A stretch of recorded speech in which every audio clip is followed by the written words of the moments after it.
Колеги, започваме. 8 точка от дневния ред. Ще помоля господин Владимиров да прочете становището на Комисията по икономика, финанси, бюджет и инвестиции. Заповядайте, господин Владимиров. Уважаеми колеги, на свое заседание Постоянната комисия по икономика, финанси, бюджет и инвестиционни намерения разгледа и предлага на Общински съвет Левски да вземе следното решение. Точка 1. Дава съгласие Община Левски да кандидатства с проектно предложение за купуване на електрическо превозно средство, включително свързана зарядна станция за предоставяне на социални услуги на територията на Община Левски. По инвестиция 5, скоби C13.15, инсталиране на фотоволтаични системи в съществуващи сгради за социални услуги и предоставяне на електрически превозни средства и свързани зарядни станции за предоставяне на социални услуги от Националния план за възстановяване и устойчивост.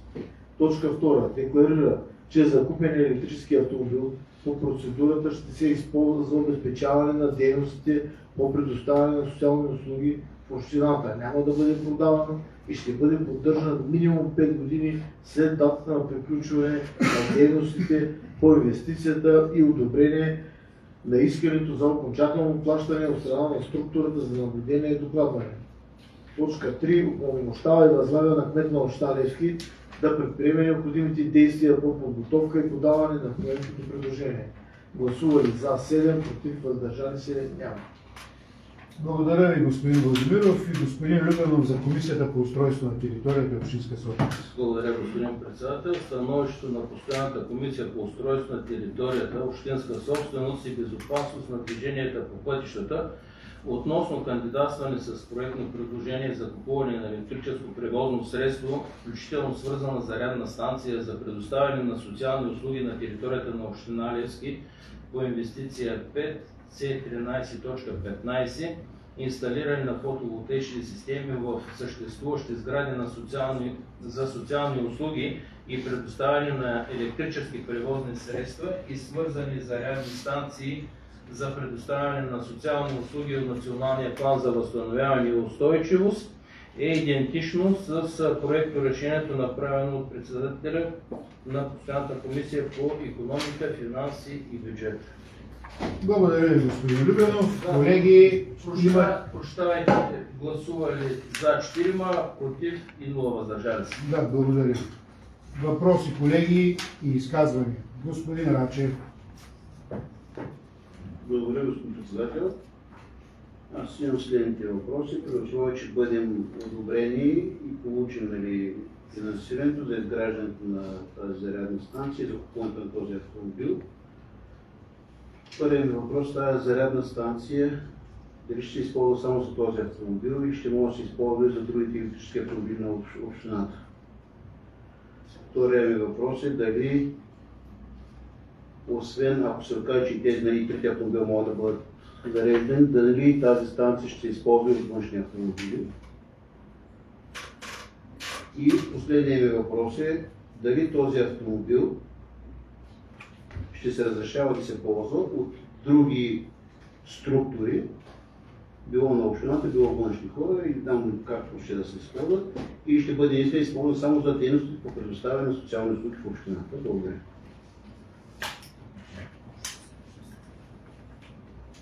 Господин Рачев, по първия ви въпрос, тя е стандартна станция, ще може да се използва за зареждане и на други електрически автомобили.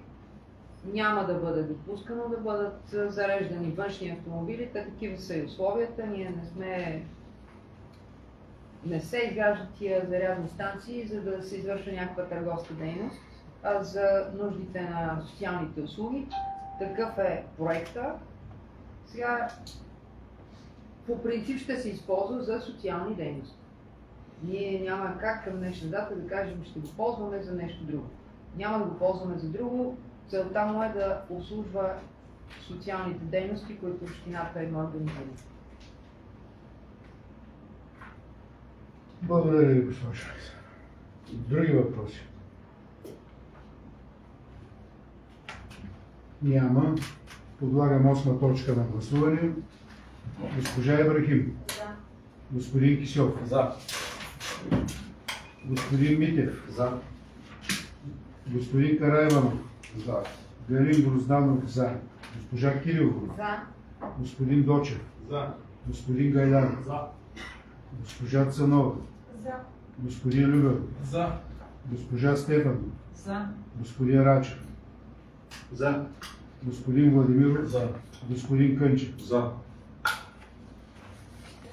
14 за, 0 против, 0 въздържали се. 8 точка от дневния ред се приема. Минаваме към 9 точка. Господин Любенов, ако обичате. Благодаря, господин председател. Становището на постоянната комисия по устройство на територията, общинска собственост и безопасност на движението по пътищата относно даване под наем на 1 квадратни метра част от покривно пространство на 3-етажна масивна сграда кметството, находяща се в УП-4, квартал 27 по подробния устройствен план на село Българени по реда на член 30 алинея 1.1 и т. 5 от Закона за електронните съобщителни мрежи и физическа инфраструктура. Уважаеми колеги, комисията предлага на Общински съвет да вземе следното решение. Първо, дава съгласие да се отдаде под наем на Цетин България ЕАД с посочен БУЛСТАТ за срок от 10 години без провеждане на публичен търг или публично оповестен конкурс общински имот, представляващ 1 квадратни метър, част от покривното пространство на 3-етажна масивна сграда кметството, находяща се в УП-4, квартал 27 по ПУП на село Българени за монтиране на самостоятелен плин за оборудване. Второ, определя месечен наем за ползване на имота по точка 1 от настоящото решение в размер на 20 лева без ДДС. И трето, възлага на кмета на община Левски да предприеме необходимите действия за издаване на заповед и сключване на договор за наем с Цетин България ЕАД. Гласували за 4, против и въздържали се няма. Благодаря ви, господин Любенов. Господин Дочев, ако обичате за комисията по правни въпроси. Становището на комисията по правни въпроси и установяване на конфликт на интереси е идентично с решението на постоянната комисия по устройство на територията общинска собственост и с 5 гласа за, против и въздържали се няма, приема решението. Благодаря ви, господин Дочев. Колеги, думата за изказвания и питания. Господин Рачев. Аз нямам въпроси, нямам и изказване да правя. Искам просто, когато има извършена оценка от лицензиран оценител, било на земя, било на имот, било в случай, както става въпрос за 1 квадратен метър на помещение, искам поне в електронен вариант да ни бъде предоставен целият доклад, а не само резюме с крайната стойност и с името на оценителя. Значи това мисля, че го поставям за втора и за трети път това въпрос. И за сега, за да запестим хартия, дали на хартия, но поне в електронен вариант, да че аз си преценя дали ще го печатаме или няма да си го печатаме. Благодаря. Да, госпожо Александрова. Да, наистина за втори път поставяте въпроса и няма никаква пречка момичетата да вземат оценката от Диана Пенчева, когато се подава предложението, просто да имат предвид и да ви изпращат и доклада на всички, даже не само на вас, който проявява интерес.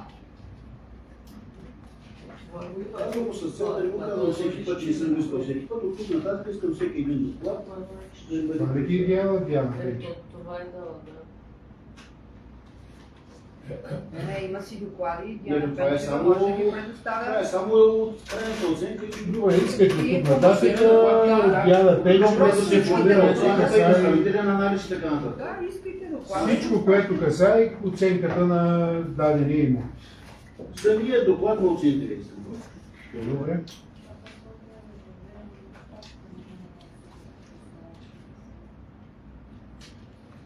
Други въпроси? Няма. Който е съгласен с 9-та точка от дневния ред, моля да гласува. Госпожа Ибрахим. Гласуваме. Да, за. За. Господин Кисьов. За. Господин Митев. За. Господин Караевал. За. Галин Грозданов. За. Госпожа Кирилова. За. Господин Дочев. За. Господин Гайдаров. За. Госпожа Цанова. Господин Любенов. За.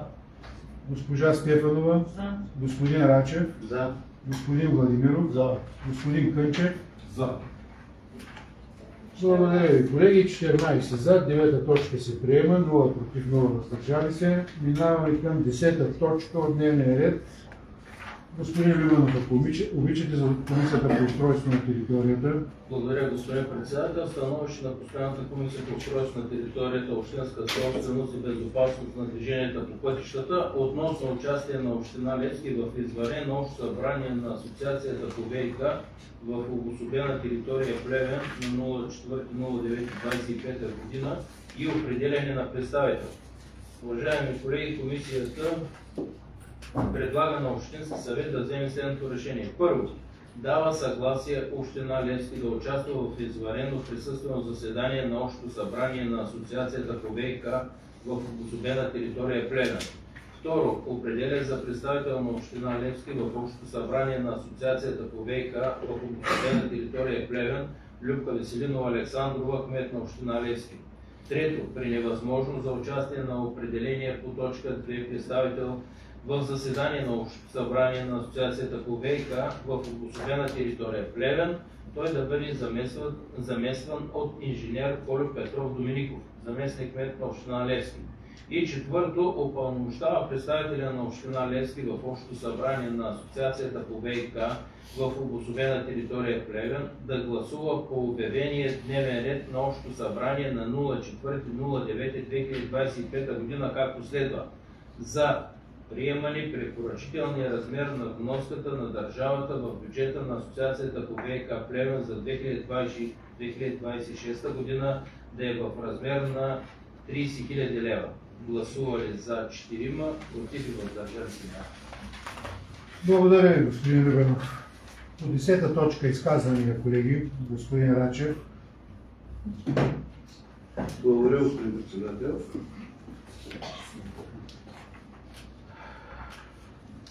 Виждам, че това заседание ще бъде на 4 септември 25 година.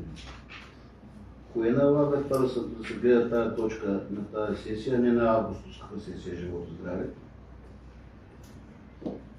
Втория ми въпрос, се чудя дали сега да го поставя и като стигнем до 12-та точка, защото за пореден път има точка, която е гледана само от една комисия. И третия ми въпрос е свързан с точка 4 от проекта за решение, за сумата, която е препоръчителният размер на вноската от държавата. Имаме ли право да правим друго предложение, т.е. да упълномощим нашия представител да направи друго предложение, защото тази сума не е актуализирана от години и в един момент ми се струва, че трябва да бъде актуализирана, въпреки че не съм специалист във ВиК услугите. Благодаря.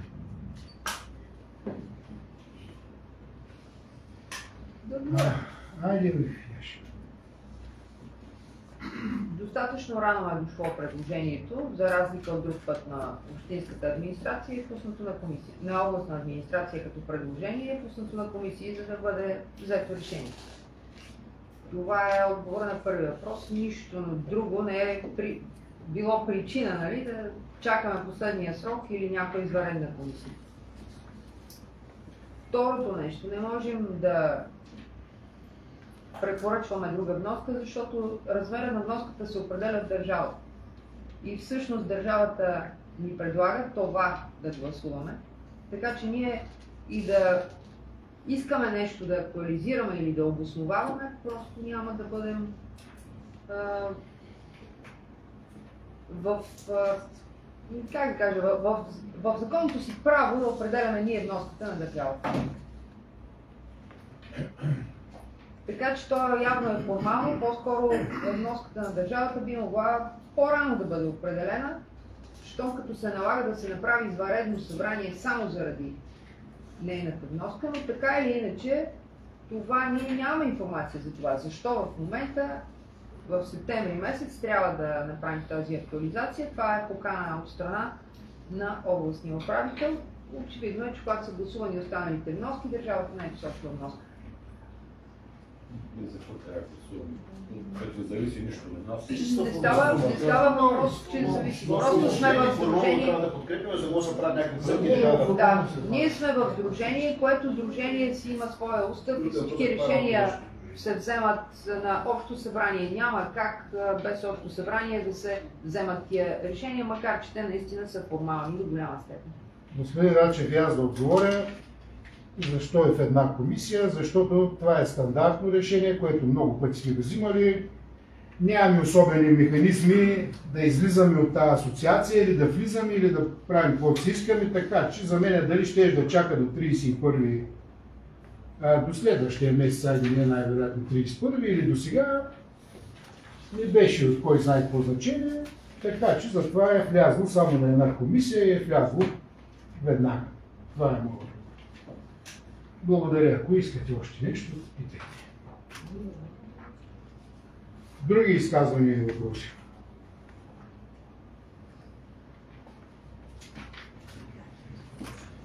Подлагам на гласуване 10-та точка от дневния ред. Госпожа Ибрахим. Господин Кисьов. За. Господин Митев. За. Господин Караев. За. Галин Грозданов. За. Госпожа Кирилов. За. Господин Дочев. За. Господин Гайдар. За. Госпожа Цанова. За. Господин Любен. За. Госпожа Стефанова. За. Господин Рачев. За. Господин Владимиров. За. И господин Кънчев. За. 14 за, 0 против, 0 въздържали се. 10-та точка от дневния ред е приета. Минаваме към 11-та точка от дневния ред. Господин Любенов, ако обичате, за Комисията по устройство на територията. Благодаря, господин председател. Становище на постоянна комисия по устройство на територията, общинска собственост и безопасност на движението по пътищата относно членството на община Левски в сдружение с нестопанска цел Северозападен иновационен център Индустрия за здравословен живот, биоразнообразие и технологии с посочен БУЛСТАТ със седалище и адрес на управление в град Плевен, улица Александър Стамболийски, 1 етаж 3, офис 313. Уважаеми колеги, комисията предлага на Общинския съвет да вземе следното решение. Първо, дава съгласие община Левски да участва в сдружение с нестопанска цел в обществена полза Северозападен иновационен център Индустрия за здравословен живот, биоразнообразие и технологии с БУЛСТАТ и с посочения преди малко прочетен адрес с инициали СНЦ и ЗЖБТ, които не знам какво означава, което ще си... съкратено преди малко. Което ще се изписва допълнително латиница последния начин и с латински, с английски, като одобрява целите и задачи на сдружението. Второ, определя Любка Александрова, кмет на община Левски, за представител на община Левски в общо събрание на сдружението Северозападен иновационен център Индустрия за здравословен живот, биоразнообразие и технологии, а при невъзможност и в случай на отсъствие на кмета Любка Александрова, Коли Домиников, инженер Коли Домиников, заместник кмет на община Левски. Така, трето, одобрява встъпителна вноска в размер на 200 лева, одобрява годишен членски внос в размер на 400 лева и четвърто, на основание член 60 алинея 1 от Административно-процесуалния кодекс допуска предварително изпълнение на решенията с оглед участие на община Левски в предстоящата подготовка на проектите по предстоящите конкурсни сесии за трансфер на технологии, гласували за 4 против и въздържали се няма. Благодаря, господин Любенов. Сега сигурно пак ще ме питате защо в последния момент и защо само в една комисия. За това ще ви отговоря. Видя ми се интересно като предложение. След като госпожа Александрова ми обясни за какво става въпрос, тя ще ми обясни най-вероятно по-подробно. Сметнах, че е необходимо да ви запозная с това предложение, нали, общинските съветници, а пък ви винаги може да си кажете с гласа си за или против сте. Така че сега ви давам думата, господин Любенов. Да, първо искам да дам едно пояснение.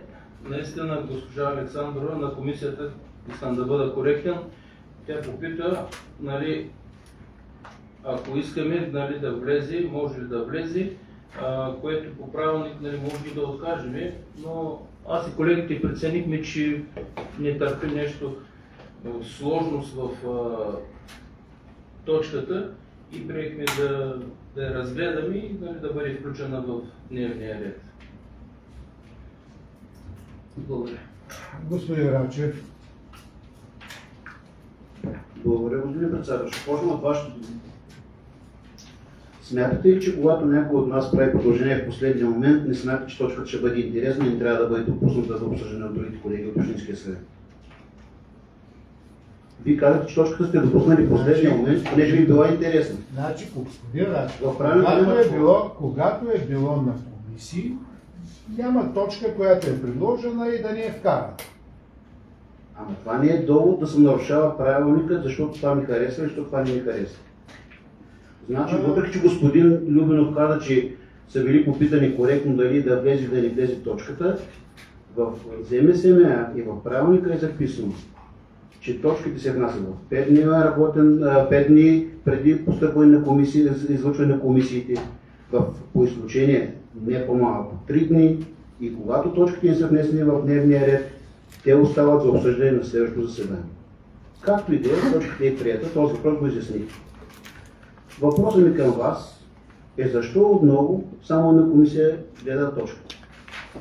Въпросът ми към вносителите на точката са няколко. Това сдружение е създадено и учредено през месец май 2020 година.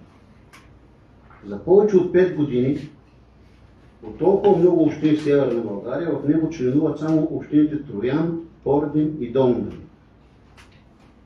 Тоест дори община Плевен не е била заинтересована, не е била поканена или не знам по каква причина не е член на това сдружение. Кое налага 5 години по-късно, в последния момент, да влизаме в това сдружение? На 2-3 пъти е цитиран устава на това сдружение, където никъде не го виждам този устав. Никъде не виждам, айде поне за 5 години, поне за 1 година назад, какво е направило това сдружение, като дейност. Никъде не виждам обосновка на сумите, които са встъпителна и годишна такса. Не, че са големи, ще ни съборят 200 лева, 400 лева, 500 лева. Въпросът е принципен.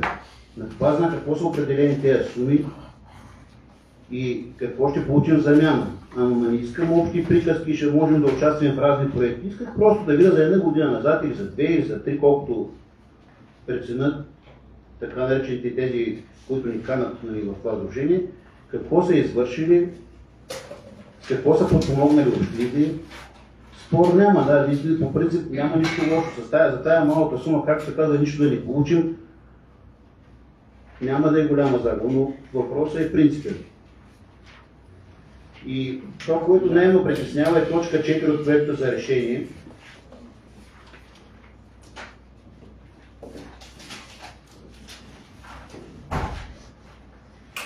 Кое налага допускане предварително изпълнение на това решение и дали нещо предварително вече сме направили във връзка с това сдружение? Благодаря.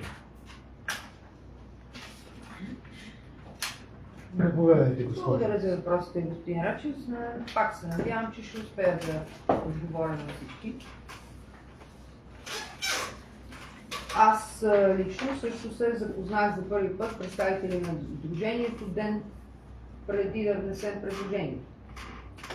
Представителите, които поискаха среща, дойдоха и казаха, че да, работят като сдружение от дълго време, но сега, в момента, обикалят общините, не само нашата, а и всички в региона, и защото Северо-Западен регион, с оглед това да ги поканят на 5 август от 5 часа да се проведе общо събрание на сдружението и там, който е успял до 5 август евентуално да има авторизация да участва от името на общината си, да участва. Вероятно ще може да се включат общини на по-късен етап. Просто в момента на 5 август ще се избират нови управителни органи на сдружението, за да се работи. И желанието на това сдружение е всъщност да се започне вече сериозната работа. Те очевидно са свършили много в този 5 годишен период. Не знам от кога активно, но днес непосредствено преди сесията са ни изпратили отчета си, който ще се разглежда. И няма проблем да запознаем всички с този отчет. Аз също не съм го чела в детайли, защото няма време. Но това, което прелистих и видях, изключително много партньорства са създали, които партньорства касаят научни институти, касаят най-различни университети, които се занимават с хранително-вкусова промишленост и с биология. Включая Софийския университет, имам предвид, без да мога да влеза в пълни подробности, защото информацията е изключително дълга. Българска академия на науките, и всъщност те искат да започне да се работи по разработване на зона Мизия, която по подобие на индустриалната зона на Пловдив включва много общини, където има разположени отделни сегменти от тази индустриална зона на Пловдивска област. И която индустриална зона всъщност осигурява много работни места, осигурява възможности там на населението да се разработват проекти, да се отварят предприятия. Към община Левски те се обърнаха конкретно след като бяха направили задълбочено проучване относно особеностите на общината, съществуващите на територията на общината предприятия, свързани с хранително-вкусова промишленост, с отглеждане на животни и естествено с тази богата предистория, която нашата община има, имайки поделенията на Птицекланица и Родопа още в миналото.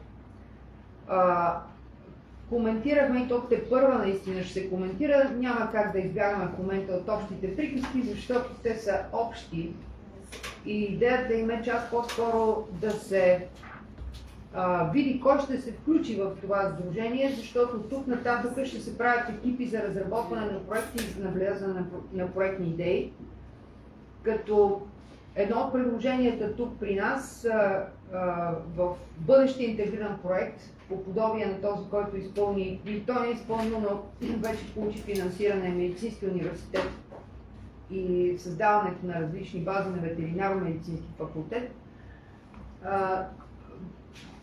При нас евентуално да се ползват бази, училища, които не функционират към днешна дата, за да може да се насочи там техника, лабораторна такава, за изследване на храни, за изследване на биопродукция, за изследване на земеделска продукция. Това бяха си направили труда да видят, че е заложено в нашия общ устройствен план във времето, защото ние, когато сме го разписвали, сме съобразили тия специфики и възможностите, които имаме евентуално за развитието на това. Затова с оглед краткия срок, който е до 5 август, аз предложих на комисията, понеже те след срещата на следващия ден сутринта ни изпратиха документи за кандидатстване, включая и това проекто решение с предварителното изпълнение. Не сме го коригирали по никакъв начин, нищо не сме им платили, спокойно. Не съм се хвалила още, но ще се хваля, ако се наложи.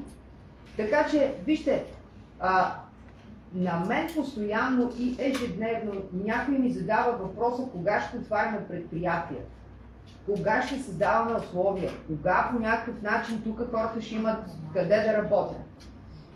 Не съм си мислила, че трябва да чакаме 5 месеца от една такава покана, която наистина звучи добре в случая. Ако се реализира, разбира се, ние няма да реализираме самостоятелно.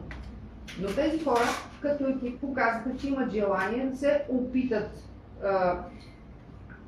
заедно с общините, заедно с другите публични институции в областта и не само в нашата област, а въобще Северо-Западен регион, да използват възможностите на интегрираните проекти до 27 година, така както са разписани, и да започнат да се създават различни по-сериозни възможности точно за развитие на хранително-вкусова промишленост, за каквато ние имаме дадености. Знаете, че имаме отреден парцел за индустриална зона северно от Руския център. Съответно, имат възможности и капацитет да ни дадат насоки как да продължим процеса вече на обособяването и като истинска индустриална зона. Да, защото ние имаме терени, които би следвало да минат процедури, за да станат същински индустриални парцели. И естествено на нас ни е необходимо специалните знания за това. Така че аз от тази гледна точка предложих на комисията, ако няма нищо против, просто да разгледа възможността на 5 август ние да кандидатстваме за член и да ни приемат за член на сдружението. Ден по-късно ми се обади господин Джонев със същия въпрос.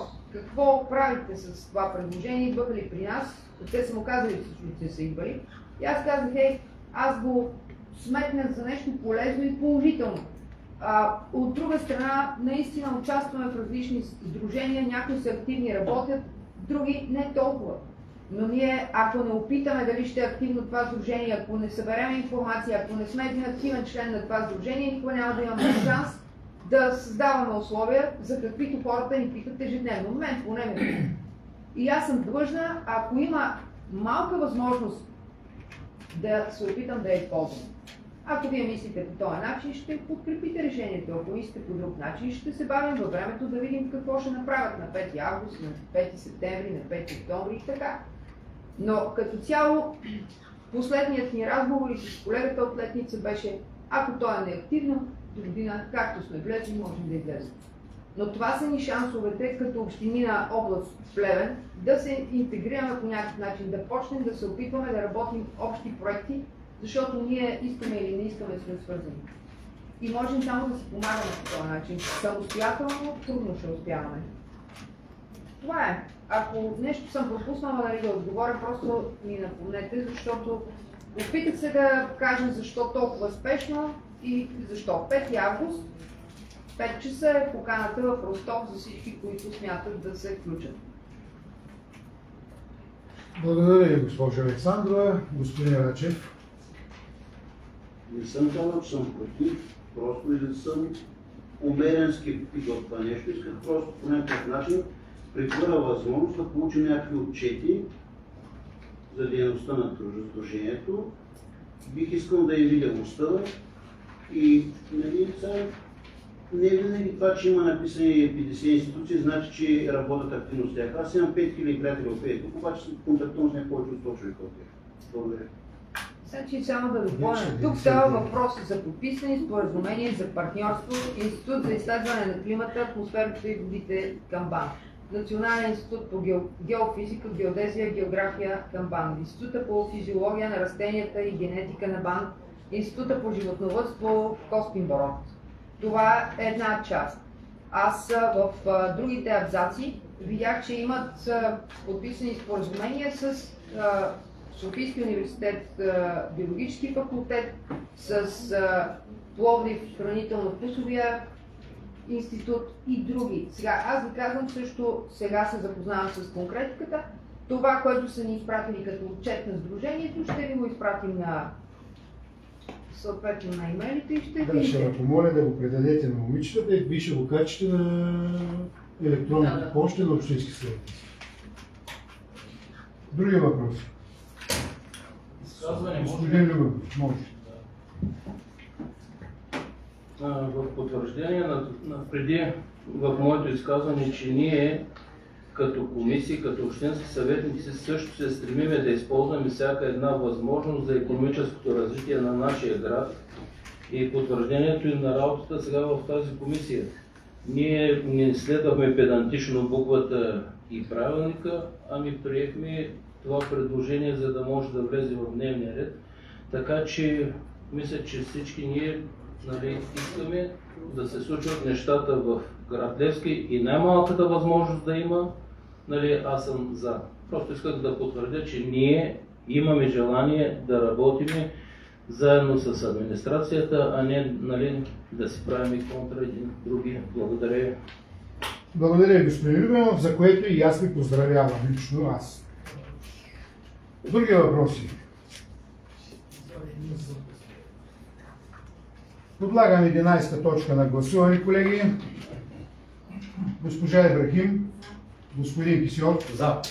господин Митев, За. господин Карайманов, За. Велин Грозданов за, госпожа Кирилова, господин Дочев, господин Гайдаров, госпожа Цанова, господин Любенов, госпожа Стефанова, господин Рачев, За. господин Владимиров, господин Кънчев. За.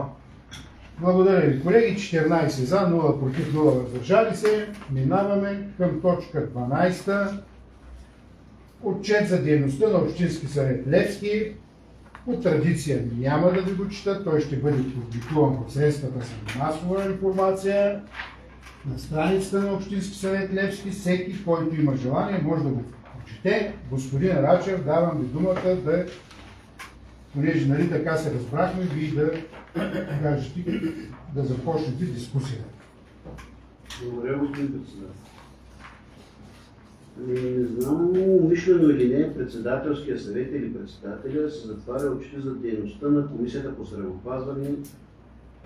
Значи излъчват се когато искат, правят тайни заседания, закрити, извинявайте, заседания когато искат. Да. 5 точки в дневния си ред, който имат. Първо си изчакаха реда да се проведат заседанието, когато трябваше. И второ, което е, от тези 5 точки, една от тях има чувствителна информация. Кое налага да правят закрито заседание на цялата комисия? Аз вече съмнявам тази комисия дали заседава или не заседава. Не ми отговорихте в предната точка на въпроса защо тази извънредна точка отново беше гледана само от една комисия. Това не е прецедент. Значи аз когато казвам, че всеки един материал трябва да бъде гледан поне от 2 комисии, това има някаква логика. Защото ако една комисия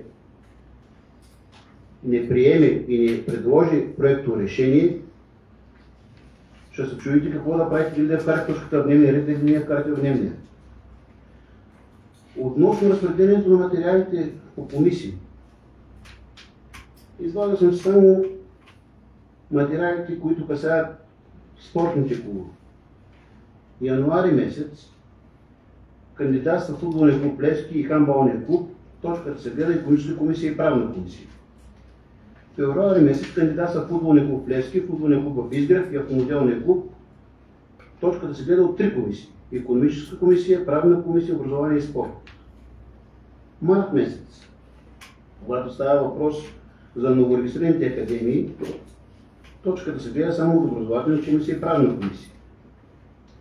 Май месец, когато става въпрос за карате клуб, точката се гледа от комисия и образование. Юни месец, когато има искане от футболния клуб в Левски, точката се гледа само от правна комисия. Юли месец за футболния клуб в Младши, който ще бъде следващата точка в дневния ред, точката се гледа от икономическа комисия и образование. Нали все пак този председателски съвет заседава и разпределя по някакъв начин точките по някакви критерии. Нямам нищо против да разпределят по всички точки на икономическа комисия. Но когато едно и също нещо се гледа от различни комисии, в различни периоди, извинявайте, но това за мен буди някакво съмнение, колкото да му видяте съмнителен и какъвто ще е. Пак повтарям, не трябва да има точки, които да се гледат само от една комисия.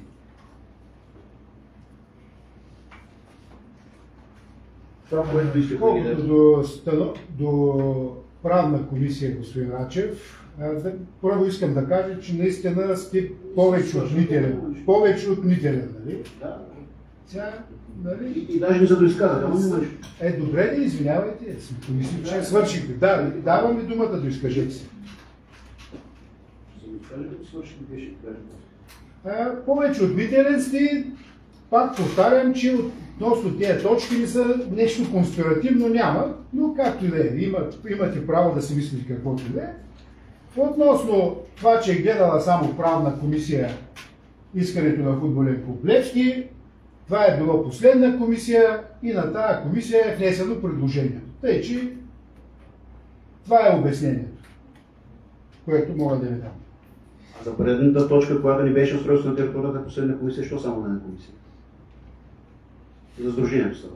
Пак последна комисия. Не, в този ден заседават две комисии, устройство на територията и правна комисия. Правна комисия винаги е последна комисия. Тоест, извинявай, самия материал дойде късно, нямаше време да го направят за правна комисия. Просто остана една комисия. Другата ми молба към вас, господин председател, вече тук това е във вашите правомощия, вие ще прецените дали ще удовлетворите или не.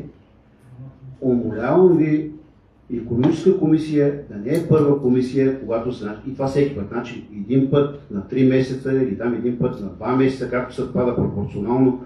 Моля ви се, въртете комисиите по реда на започване на заседанията им. Казвам го с цел, обърнете внимание колко продължава заседанието на икономическа комисия и как после всички други или почти всички други комисии заседават по 5, 10, 15 минути, ополавайки се на това какво казва икономическа комисия или какво нещо друго. Значи, разберете, че икономическа комисия, колкото и някой от вас да смята, че е така, не е най-важната комисия в Общинския съвет. Винаги във всяко едно такова учреждение, било Общински съвет, било Народно събрание, най-важна и най-голяма тежест има комисията по правни въпроси. Защото за да се гледа една точка, първо ние трябва да знаем дали от правна гледна точка имаме право да вземем решение по този казус. После дали вземем законосъобразно решение, както казва господин Дочев, после трябва да видим дали е целесъобразно това решение. И аз не искам да идвам по 2-3 часа на комисия и някои комисии после да се закриват заседанията и да казват, че са заседавали и са направили еди какво си, еди що си. Може да заседават някъде, не знам. Но факт е, че гражданите не ги виждат. А спрямо последните промени в Закона за местно управление и местна администрация, всички заседания, мога да ви зачета, ако искате, член 28 от ЗМСМА, заседанията на Общинския съвет и на неговите комисии са открити. По изключение, Общинския съвет може да реши отделни заседания да са закрити. Да не говорим, че има изисквания за водене на регистри за питане на граждани. За да не говорим, че заседанията на комисия излъчват в реално време и в интернет. Аз, здравната комисия, ако проверите от последните 6-7 заседания, ще видите, че половината заседания поне не са излъчвани. Благодаря. Относно въртенето на комисиите, комисиите са направени цел някакво удобство на общинските съветници, но явно това нещо няма да върви от тук нататък. Ще ги въртим тези комисии, както ви пожелаете. Относно времето на заседание. Има някакви часове, но те не са строго фиксирани. Никой не е казал, че комисиите трябва да свършат в 5 часа или 6 часа. Осигурено е присъствие на администрацията. Ние сме тук, комисиите могат да заседават колкото време желаят, господин Рачев. Смятам, че комисиите са самостоятелни органи и никъде в правилника няма, че председателя може да ги кара да се дават точно определено време. Това е цяло решение на членовете на комисиите и отношение. Относно здравната комисия, аз също не съм съгласен да не бъде излъчвана, но това е решение на членовете на здравната комисия и на председателя на здравната комисия. Така че, от тук нататък, освен общинските съветници да си вземат някаква забележка от казаното от вас и да почнат да го правят както ви им предлагате, аз не виждам друго какво мога да го кажа. Така че, от тук нататък ще помоля председателите да се съобразяват с правилника. Господин Митев, кажете. Почти винаги е излъчвана такава комисия. И аз смятам така, но... Много съм бял чул. Аз мисля, че два пъти е заседавал от тази къде е излъчвана. Пайде ще извадим записи и ще видим.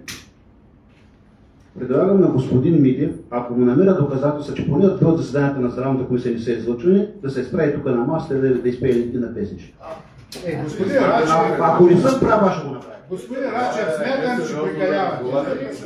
Защо ме прекалявате, говори глупости, говори лъжи. Песнички с такива работи. Говори лъжи, вие го Той каза, Детската градина. два пъти не е излъчвана Какво комисията. искате да направиш? Айде, Няма какво да защото правя. лъжиш е фирма, пич. Господин Рачев, смятам, че прекалихте. От 6 месеца. А защо се здравно? Като се решение такива, всеки може, и аз мога да се наяждам с тебе. Стига, моля ви се, прекратете. Смятам, че не е Господин Митев, Аз мисля, че господин Митев, господин Рачев, излезте навън и се разберете, ако няма. Само не знам какво се говори. Господин Митев, господин Митев, ако обичате, господин Рачев, прекратете, после си изяснявайте нещата. Аз смятам, че господин Рачев първоначално прикали с това изказване, че някой трябва да се качва на масата и да пее песнички. А вие защо позволявате да се лъжи в ефир? Ама това всеки си носи лична отговорност. Какво прави, господин Рачев? Моля тогава. Госпожа Кирилова, давам ви дума. Сега, Най-много два пъти, ако не е излъчвана ако здраве. обичате,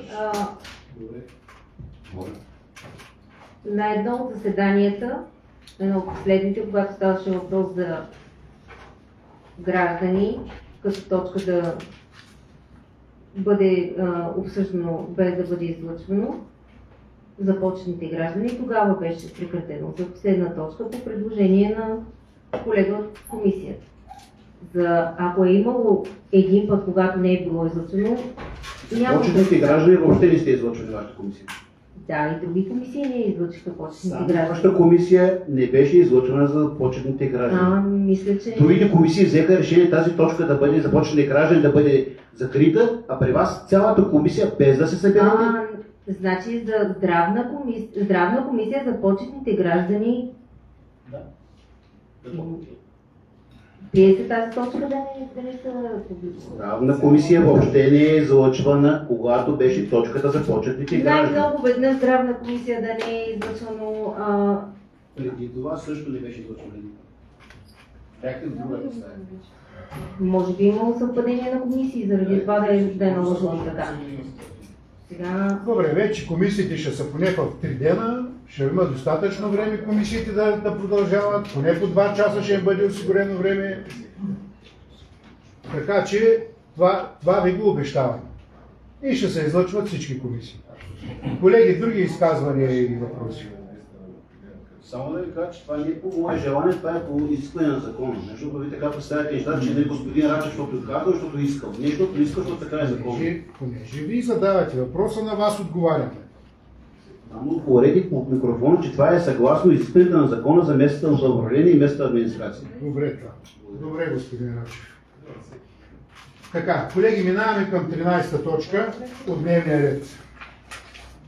Само един въпрос да почне към 12-та точка, господин. Добре, задайте. Той е лично към вас.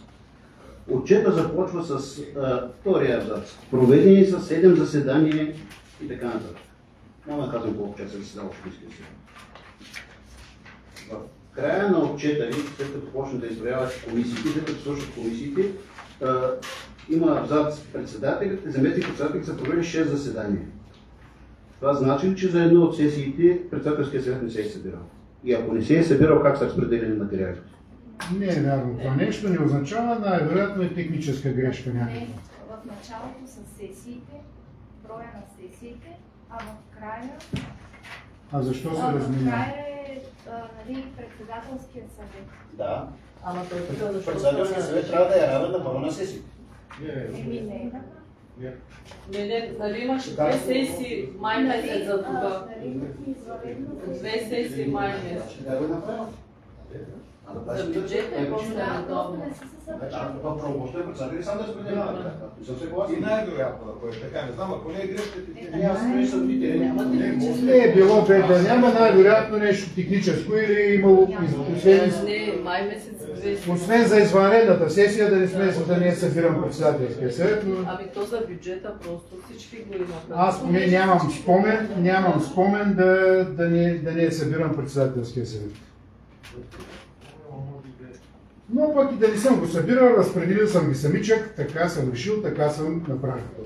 Други въпроси? Госпожа Кирилова, заповядайте. Аз нямам въпрос, просто искам да обърна внимание, да споделя нещо, което забелязвам, че по време на сесии се излиза, кой когато му е удобно, говори се по телефони или по някакъв начин се води комуникация по телефон, което не е редно. Много моля колеги да не се излагаме, защото хората го забелязват, гледат ни и не е редно това да се случва.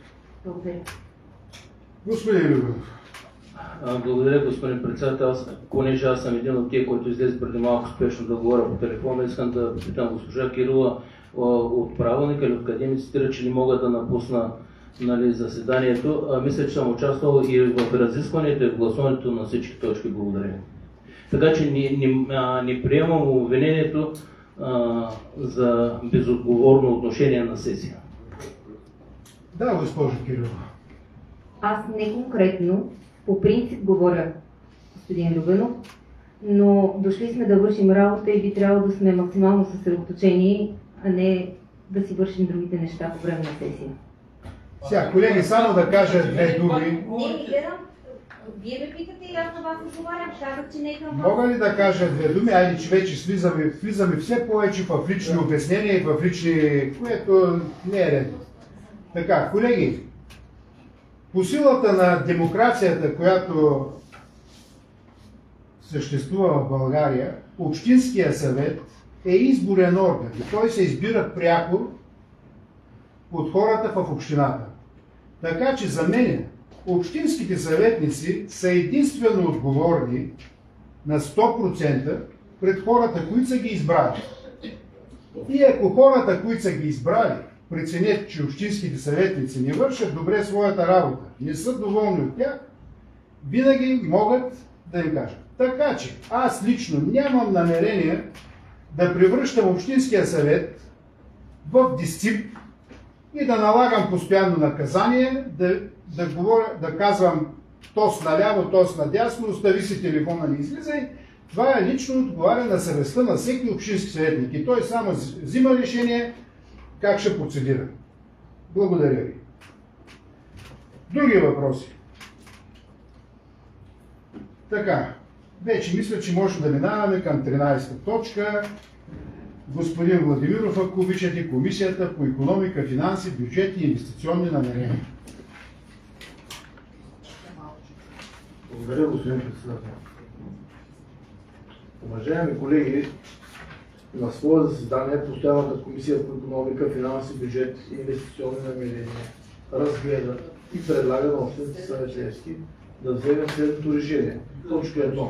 Да бъде отпуснат безлихвен заем в размер на 10 000 лева във връзка с участието на клуба в Северо-Западна трета лига и участието на юноши старша възраст и деца в регионалните първенства. Това е въпрос за клуб ТК Ювентус 95. И втора точка. Сумата да бъде погасена от бъдещото финансово подпомагане на клуба за 25-та година. Тук при хвалата, след консултации, разбрах, че трябва да бъде погасена. Гласували за 5, против 2, 2 въздържали се 0. Благодаря ви, господин Владимиров. Госпожо Стефанова за Комисията по образование, спорт, култура и вероизповедание. Уважаеми колеги, Комисията по образование, спорт, култура и вероизповедание разгледа следните две предложения. Първо предложение от Веселин Карайванов за отпускане на безлихвен заем на футболен клуб Ювентус 95 село Малчика в размер на 10 000 лева. Гласували за 1, против 0, въздържали се 3, не се приема. Второ предложение от Анатолий Ангелов за отпускане на безлихвен заем на същия клуб в размер на 20 000 лева. Гласували за 0, против 3, въздържали се 1, не се приема. Благодаря. Благодаря ви, госпожо Стефанова. Колеги, имате думата за изказвания. Разбирам, че няма. Подлагам точка 13 на гласуване. Госпожа Ибрахим. Гласуваме предложението на икономическия комисия. Това е прието. Комисията по образование не е приела предложение. Така че гласуваме предложението на економическа комисия, което мисля, че е базирано на предложението на господин Караиванов. 10 000 лева. За. Госпожа Ибрахим за. Господин Кисьов. За. Господин Митев. За. Господин Караиванов. За. Галин Грозданов за. Госпожа Кирилова. За. Господин Дочев. За. Господин Гайдаров. За. Госпожа Цанова. За. Господин Любен. За. Госпожа Стефанова. За. Господин Рачев. За. Господин Владимиров. За. Господин Кънчев. За. 14 за, 0 против, 0 въздържали се. 13 точка е приета. Половината са отмък. Половината няма ли нормално? Минаваме към 14 точка. Господин Кисьов, ако обичате. Да, благодаря. Постоянната комисия по здравеопазване, социална дейност и демографска политика предлага следното решение. Отпуска на Алина Руменова Страшемирова еднократна финансова помощ за новородено първо дете в размер на 350 лева. Второ, отпуска на Максима Валериева Асенова еднократна финансова помощ за новородено второ поред дете в размер на 700 лева. Гласували за 3, против и въздържали се няма. Благодаря ви, господин Кисьов. Изказвания по 14 точка. Приемам, че няма. Който е съгласен с отпускането на Алина Руменова Страшимирова еднократна финансова помощ за новородено дете първо поред в размер на 350 лева, моля да гласува. Госпожа Ибрахим. За. Господин Кисьов. За. Господин Митев. За. Господин Караиванов. За. Галин Грозданов. За. Госпожа Кирилова. За. Господин Дочев. Господин Гайдаров. За. Госпожа Цанова. Господин Любен. За. Госпожа Стефанова. За. Господин Рачев. За. Господин Владимиров. За. Господин Кънчев. За. Благодаря ви, колеги. 13 за, 0 против, 0 въздържали се. Предложението се приема.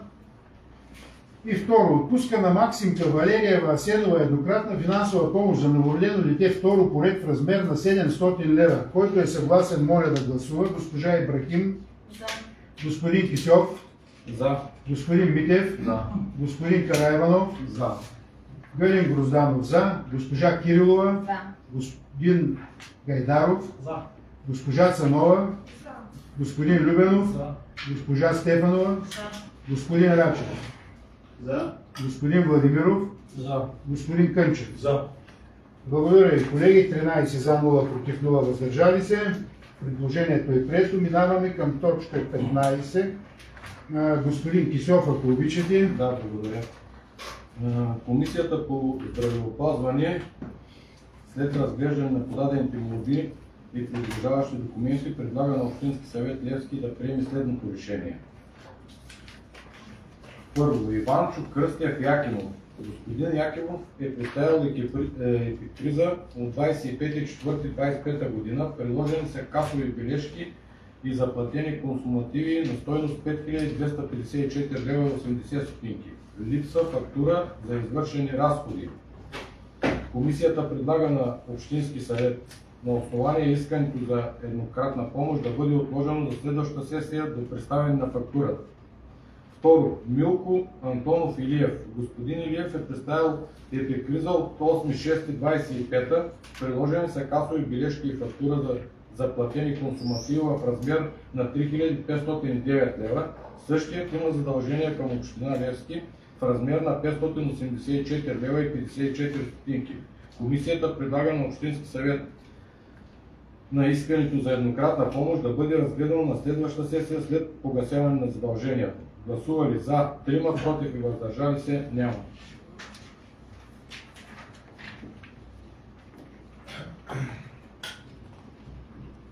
И двете искате да се наложат за следващата. Не е смисъл, че това е предложението. Да, и двете са. Който е съгласен с... А нямаме ли право да питаме? Питайте. Благодаря, господин председател. Ще питам. Понеже явно се заряждам с тази комисия, ама да ги питам как изчислиха дохода на първия човек. Иванчо Не е Кръстев. много явно. Някой да ми отговори кои как изчисли дохода на Иванчо Кръстев Якимов.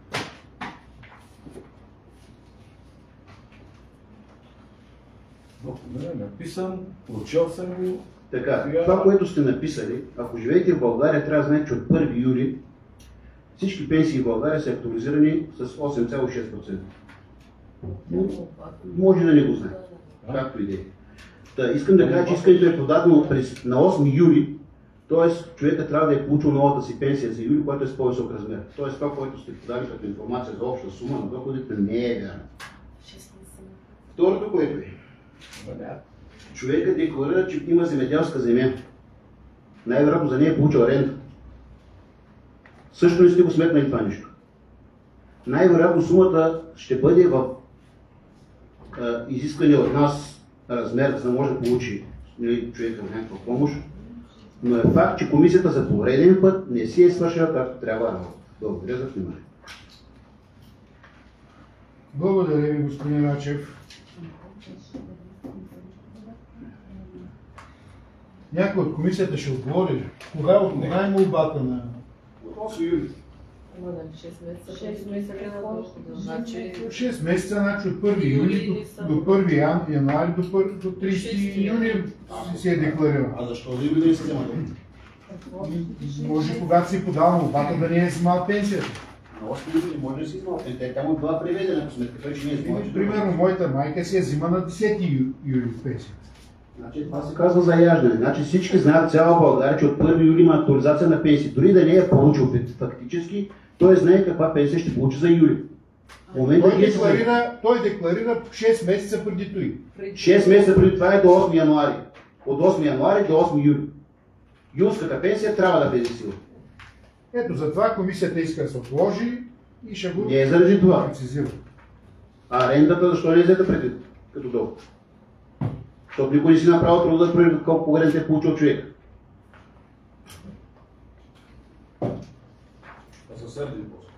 Добре. Момичета от тук нататък ще дават декларация какви ренти са получили. Комисията трябва да ги иска тя. Ами ние на комисията и даваме готовите материали, тъй че комисията ще ги получава по възможност. Който е... Ами господин Рачев, наистина прекалявате вече няма. Просто прекалявате, дайте да запазваме добрия тон, дайте да не стигаме до крайности вече. Ами, сега трябва на краищата, ако някой комисия съм ходил и съм им казвал как да гласуват, могат да се отплачат на мен.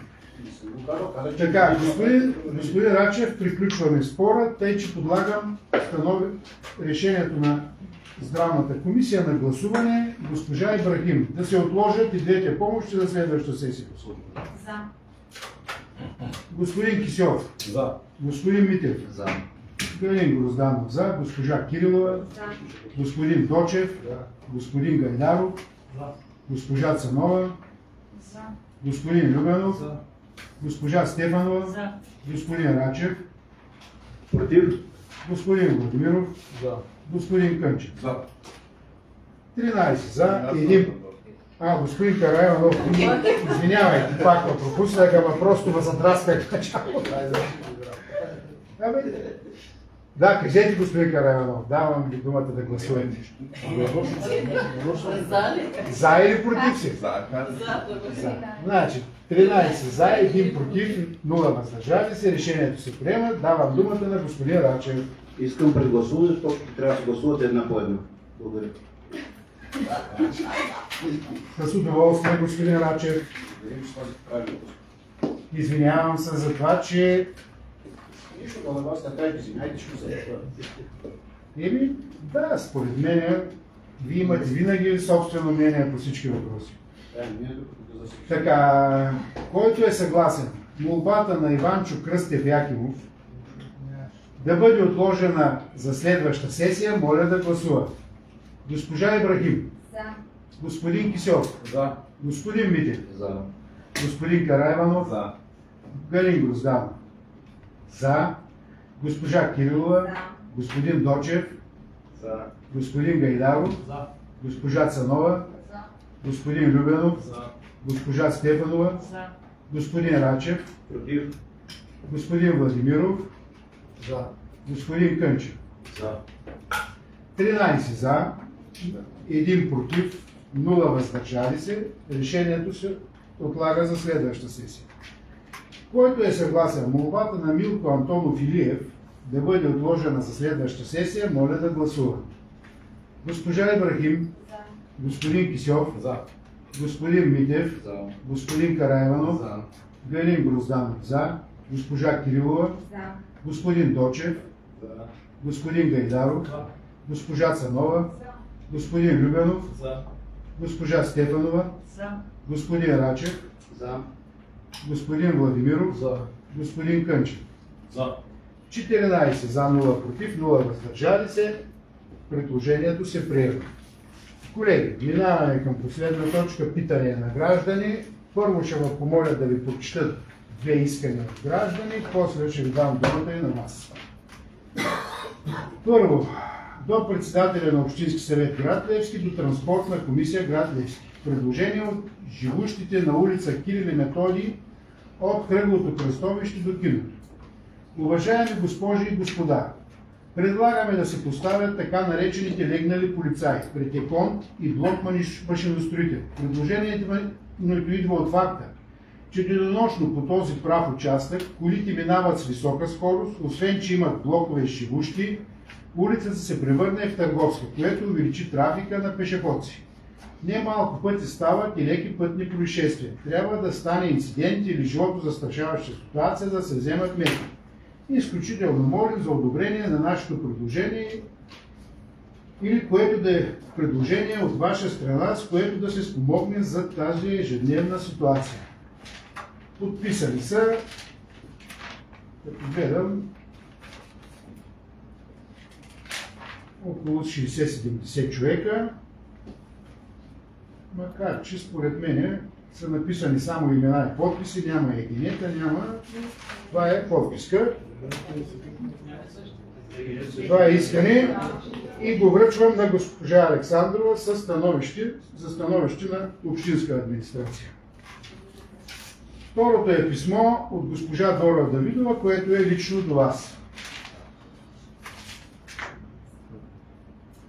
То е до мен един, но така. Уважаеми господин председател, на Общинската сесия от 7 юли 25 година при гласуване на 29 и 30 точка от дневния ред на Венета Савова и Любка Христова не достигнаха 1 и 3 гласа за обявяването им за почетен гражданин на град Левски.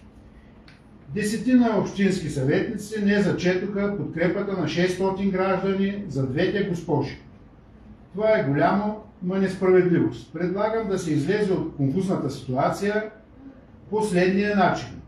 На следващата сесия да имате допълнителни точки в дневния ред, които като продължение на 29 и 30 точка от 7 юли 25 година. Прочетете моето обращение към общинските съветници и ги приканете да прегласуват решението си за Венета Савова и Любка Христова.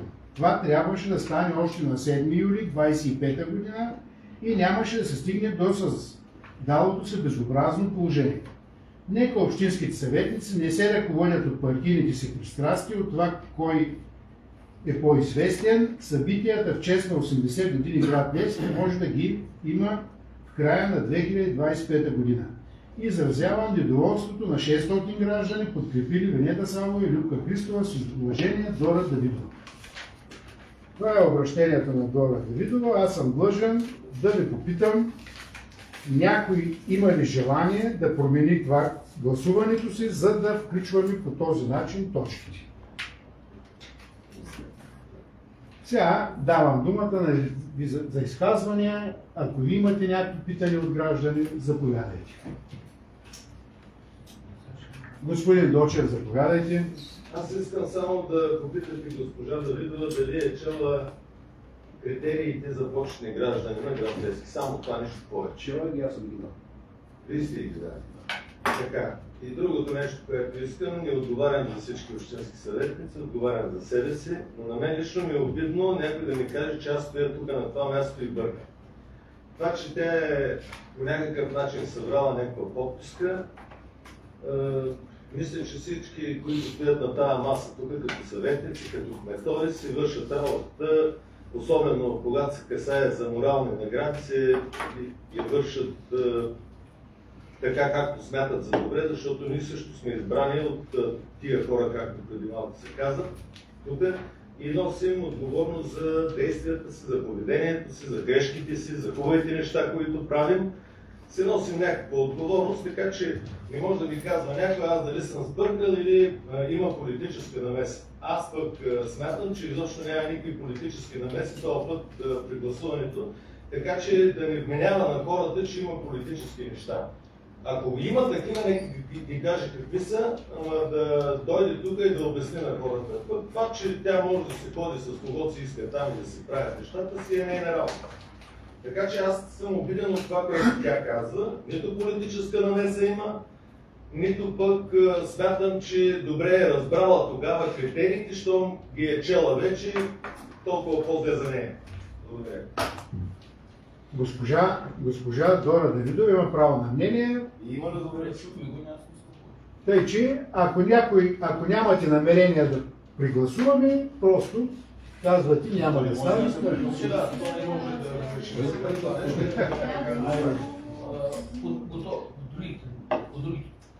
Вече имате право други въпроси да зададете. Да, разбира се.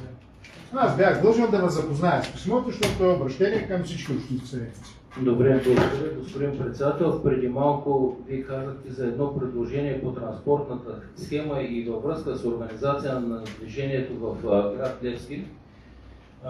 Имах едно предложение от гражданина Тодор Пирончев, което беше преди комисиите. Той каза, че може да спомена името му, аз за това го споменавам, че не е анонимно.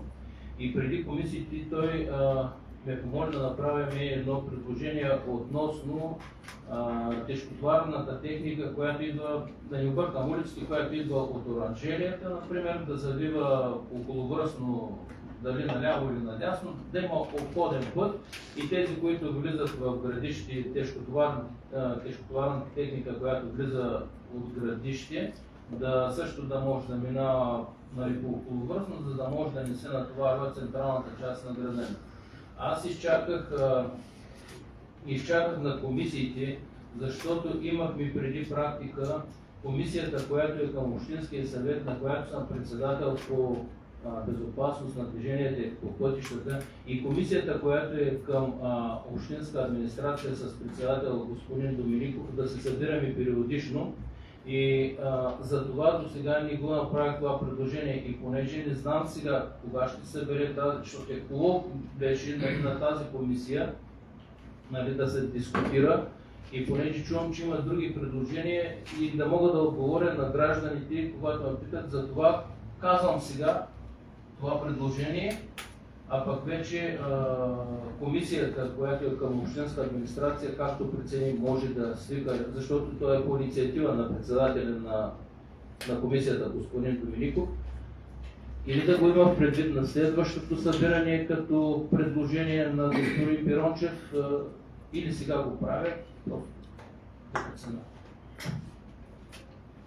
Да, благодаря ви, господин Иванов.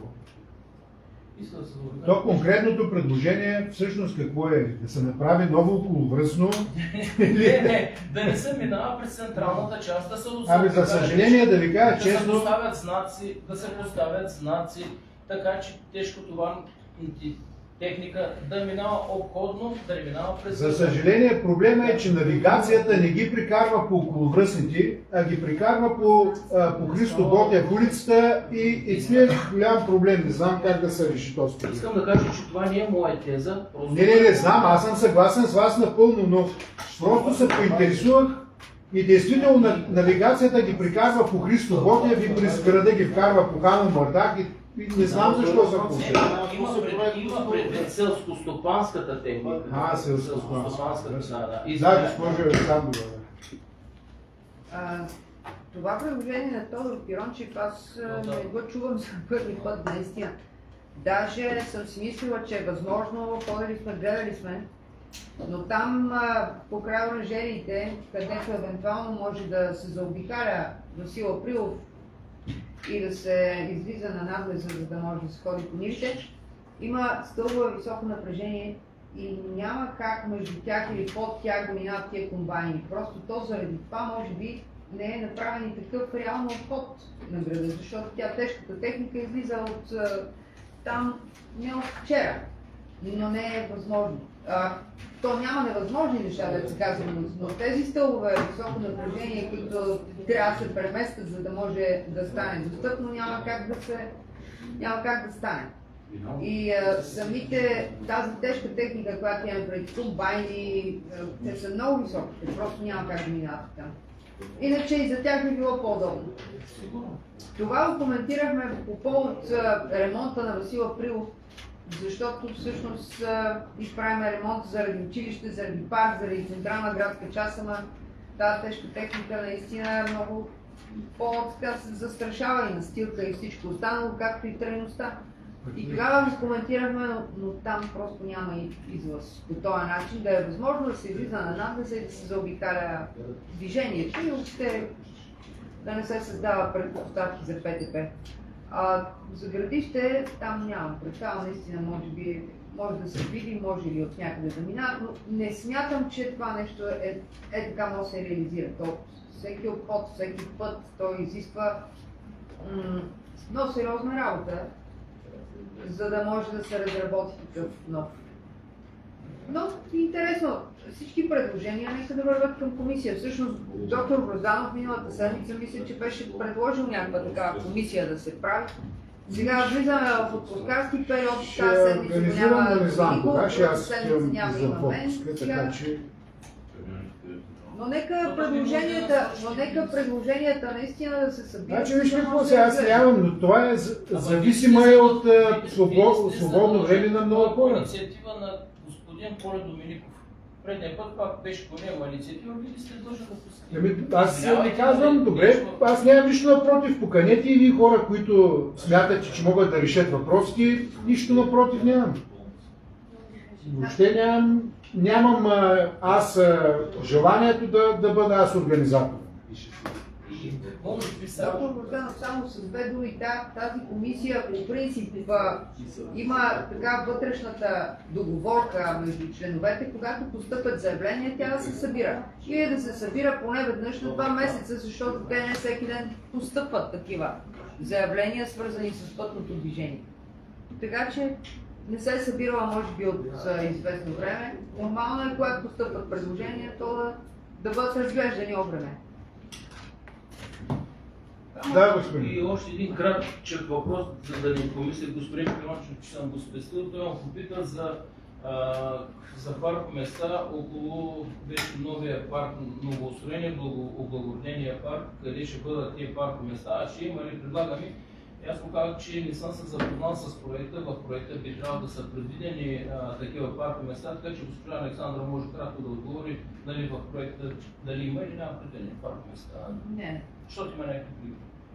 Благодаря. В самия проект паркоместа няма. Проектът е свързан с зелените площи, с самото и паркоустрояването, паркоустроената земя. Но паркоместа има или пред залата или пред стадиона, случайно може да се спира и имаме идея да направим така, да окажем къде могат да спират хората пред басейна, където много се разчисти самата зона, там след като е асфалтирана тази алея и позволява и да се спира по сянка. Въпросът е ние да допълним малко с струшен камък евентуално. Иначе всички дейности са си в рамките на парковата зона, която е чертите на парка. Предвиден паркинг няма.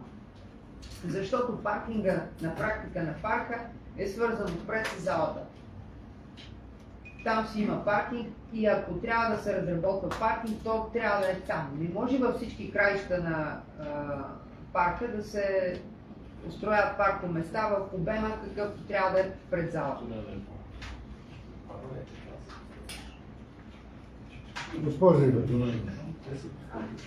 Имам един въпрос към общинска администрация. Преди месец и половина са били раздавани писма уведомителни от страна на общинска администрация към всички лица, които стопанисват търговски обекти или туристически обекти по закона за туризма. Като независимо дали са самостоятелни или прилежащи към друг обект, и всъщност това е за озвучаването в самия обект. Така, притесненията или по-скоро съмненията на част от тези, които са получили писмата, са, че такива писма са раздавани само на обекти в града, а в останалите населени места такива писма не са раздадени. Лично аз не съм го проверяла, понеже днес ми беше поставен въпроса. Молбата ми е да ни дадете информация дали наистина това е така и ако е така, защо в другите населени места такива писма не са раздадени. Благодаря. Госпожо Ангела. Значи първо да внесем пояснение. По закон общината трябва да упражнява контрол върху така нареченото авторско право и ние сме длъжни наистина да уведомим всички собственици на търговски обекти, ателиета, заведения за спазването на закона. Да, права сте.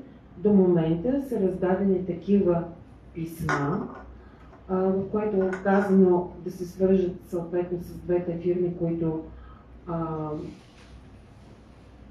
са лицензирани, за да следят за спазването на авторските права.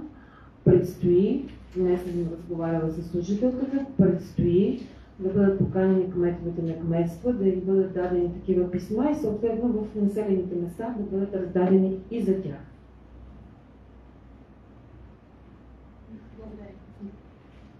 Да доразвим въпроса, какво можем да направим после от тук нататък, кой следи дали си е превел човека парите към Профон и Мюзикалтор или какво е станало тук нататък? Общината ли трябва да следи дали човека си е превел, трябва ли да носи квитанция по общината? Не, за нас квитанцията е необходима. И сме задължени да ги предупредим, че ще дължат тези суми, нищо повече. Тоест не сме орган, който може да налага санкции. Не. Благодаря.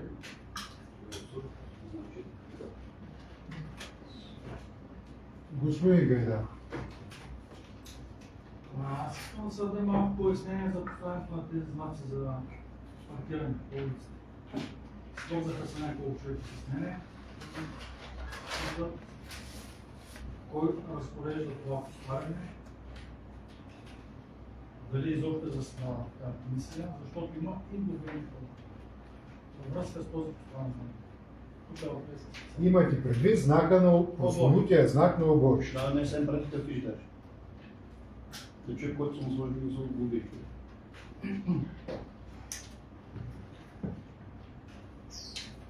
Прословутия знак на оборище е поставен от общинска администрация.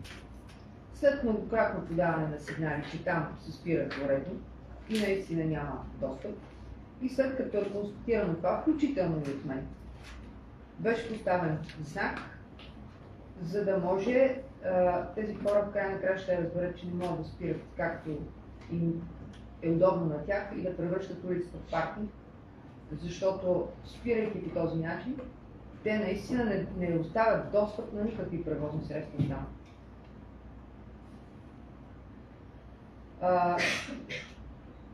Аз не знам кои са хората, които са се свързани с вас. Да, наистина са глобени, след което казаха да, прави сте, не се спира по този начин, но заради нашите взаимоотношения между съседски, ние не се разбираме, не мога да... Всеки се напира, всеки спира както дойде на къла и трябва всички останали да се съобразяват с тях. Според вас как трябва да се подходи? По улицата не може да мине нито пожарна, нито камиона за отпадъци, нито някакъв по-голям транспорт. Освен това, многократно са предупреждавани да разстерят автомобилите, така че да има достъп. Това не се е случило. Според вас как трябва да се подходи наистина? Значи, нормално е да са глобени, те са глобени не даже защото има знака, защото са спирали и спират и срещу движението автомобилите. Така че фишовете не са само заради знака. Знака престоят След се казва 24 часа престояли не ли, нали? Но за мен, ако тези хора продължават по този начин да действат, ще трябва да им поставим от двете страни знаци. Защото превърнали са улицата в паркинг и не ги интересува, че им се прави забележка. Не ги интересува. Те имат собствените си основания, смятат, че така могат да си позволят да спират. И когато водя разговор с тях, те ми казват, да, права сте, обаче аз къде да спра. Сам примери сега ще За мен е законосъобразно. Да. Без да има събиране на каквато и да е Тази комисия няма да чакаме 2 месеца там господин Гайдаров да се събере. За един знак, където това с месеци се случва като проблем, който проблем трябва да е решен. И не може да чака събирането на комисията. Аз ви казах сега в това отпускарско време, аз не виждам кога ще събере комисия. Човекът, който е потърпеш или има фишове, той ме пита, имаме ли знаково стопанство? Казах, но нямаме знаково стопанство на града, не сме възлагали. Можем да възложим. За едни 20 000 лева ще ни наредят знаци навсякъде. Ще ни кажат как да си наредим знаците. Това ли е най-важният приоритет? И необходимо ли е да седя аз, да идвам, да правя забележки като ката-джика, за да може вие да се осъзнаете как да спирате и да не превръщате една улица в паркинг. И по тая вашата улица, освен вашите автомобили, нищо друго да не преминава. Трябва ли аз да вървя пред камиона за отпадъци, за да разчистваме или да викаме ката-джи за всеки един, който наистина не желая да се съобразява с определен ред? И то не защото толкова му е трудно, а защото трябва между съседски да се надпираме. Кой ще си измести колите? Понякога общината се е превърнала в някаква арбитражна институция, където хората се опитват да си урегулират отношенията чрез нас да ни използват. Така че това е моят отговор по въпроса. Множество снимки има направени. Да, абсолютно в нарушение се спира. Няма друг начин. Хората да разберат, че трябва да се съобразяват с правила и че улиците не са просто тяхна собственост. Те са за движението на останалите хора. А не когато им се направи забележка да скачат, да се бият, да се разправят с това, който им е направил забележка. Защото това също не го намирам за нормално поведение. Това е моят отговор. Защо е премахнат знак? Защото все пак човекът каза, че разбира каква грешка. Защото не са виновни само и те. Да, защото карали са отсреща с Дългия и разправи. Аз ще доразкажа за какво става дума, защото този човек има договорка с мен. Каза, че ще вземе решение по какъв начин да спира правомерно и аз просто не исках да продължавам да му създавам този конфликт, комшиите да му съставят, да викат полицията, да му съставят актове. Другия вариант беше да сложим и от другата страна два знака и да блокираме спирането от двете страни. Реших, че все пак, след като сме взели някакво отношение, след като сме провели всички разговори там на място, хората разбират и биха разбрали, че могат и по нормалния начин, нали, да си променят поведението, без да продължим това надпиране. Ако видят, че това не се случва, ами ще вземем другите мерки. Ако видят, че това не се случва, наистина ще вземат другите мерки. Затова седя знака един ден. За да не потърпеш само единия, защото установих на място, че не е само той виновен. Но само той плаща. В случая само той, но само той па беше изпрял наобратно. И беше паркирал един автомобил, който абсолютно не може да се измести от там, защото е с изгорял двигател, наобратно. Неговите актове са започнали на знак. Така че аз смятам, че ако ще водим този разговор, трябва да се запознаем всички с предисторията и с всичко останало. Защото самият човек осъзнава и казва, да, в грешка съм, аз не постъпвам правилно. И заради това в нашия разговор аз реших, че наистина няма защо той сам да плаща. Това е. Господин Дочев. Аз да кажа нещо, че се тръгвам. Довиждане. Може би този последния въпрос ме провокира да кажа нещо, което може би тази комисия ще трябва да се събере малко по-бързо и то с представители на полицията, КАТ и господин Пирончев също, защото той има много голям опит. Та е свързано с днеска с последното приемане в Народното събрание на закона, там където се казва, че Министерството на вътрешните работи ще дадат 50% от глобите на общините, госпожа Александрова, и могат да се използват и камери, така че това нещо влезе вече в закона, обнародвано е, ще трябва да мине един месец и ние трябва да помислим как ще събираме пари от такива, дет нарушават и да има пари за футбол. Господин Дочев, не съм закрил сесията, ако обичате. Госпожа Ибрахимова, въпрос. Благодаря, господин председател, благодаря господин Дочев, че се върнахте да изслушате. Аз нямам въпрос, аз просто искам така едно като заключение да направя. Благодаря на госпожа Александрова, че лично се е занимавала вчера с този въпрос или миналия ден, не мога точно да ви кажа кой ден. Но тя е била лично на место, ангажирана се, знака е махнат и така нататък. Но по повод това, което казахте вие за решението в Народното събрание, аз лично ще предложа до година в следващия бюджет да има една промяна в състава на общинската администрация, било то щат или извън щат, може би на по-късен етап ще го формулирам по-точно и ясно, да се обособи един нов отдел, който ще се занимава с паркинги и гаражи в нашата община. Явно, така доколкото разбирам, имаме нужда от такава организация и даже ще имаме предложение кой да оправи този отдел. Благодаря. Колеги, закривам днешната сесия. Господин Дочев, ви думата ли искате? Не, я довиждане. Довиждане.